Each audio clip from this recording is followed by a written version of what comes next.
what's up guys? Matt here. Happy Friday. Today is May 16th.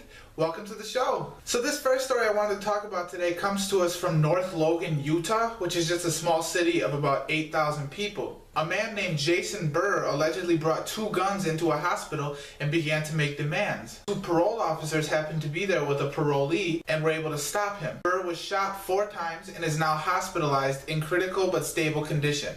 Thankfully, nobody else was injured. The shooting did put a nearby school and the hospital itself into a lockdown. The 2 parole officers were placed on administrative leave, but the department said that that's standard procedure. Now, really, I think this is a good thing. Assuming that we're getting the full story here, this is really what this man deserved. I mean, you don't walk into a hospital and threaten people with guns. You don't walk into anywhere and threaten people with guns, for that matter. And, like I said, nobody else was injured. So when somebody walks in with guns and points them at you and starts threatening everyone, I really don't think the situation could have played out any better.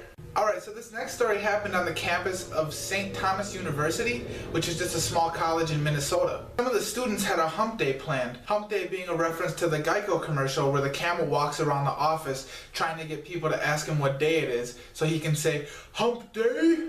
Because he has humps and he's yeah, you get it. It was canceled when a group of students protested because, wait for it, having a camel would have been racist towards Middle Eastern people and culture. Having a camel would have been racist.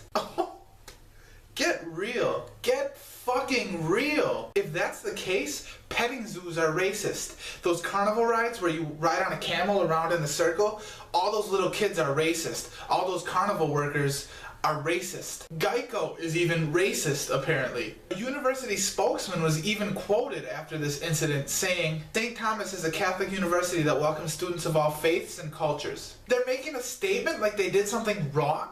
I mean, this is crazy. I thought this had to be fake. It sounds like an Onion News Network story. But I did some checking. It's definitely real. PC, political correctness, that's one thing.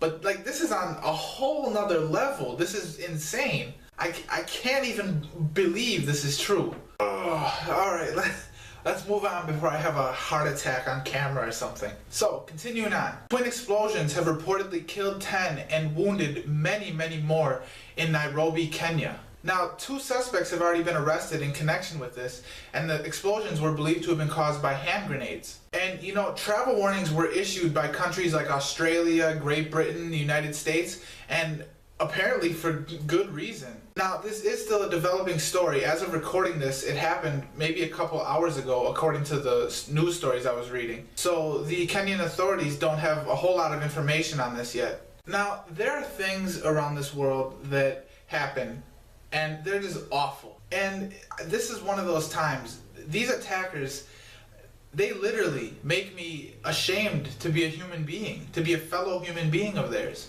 I hope the authorities catch everyone involved, or at least as many as they can if it was, a terrorist group or something. But this is just really sad. It's really crappy. I do feel for those who were affected by this.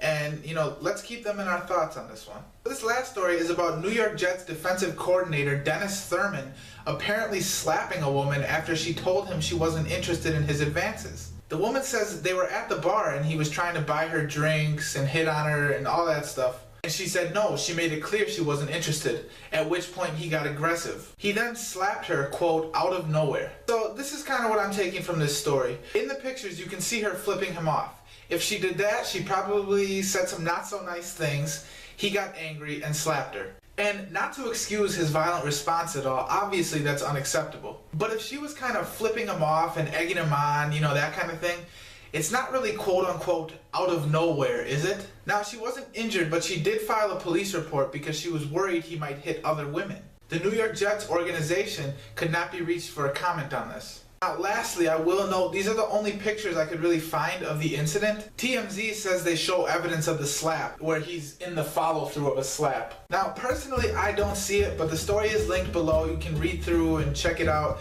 You be the judge for yourself. Alright guys, with that, I will take my leave. Before you go, be sure to comment, subscribe, like, share, all that good stuff. Thank you for watching. Have a good weekend, and I will see you back here on Monday.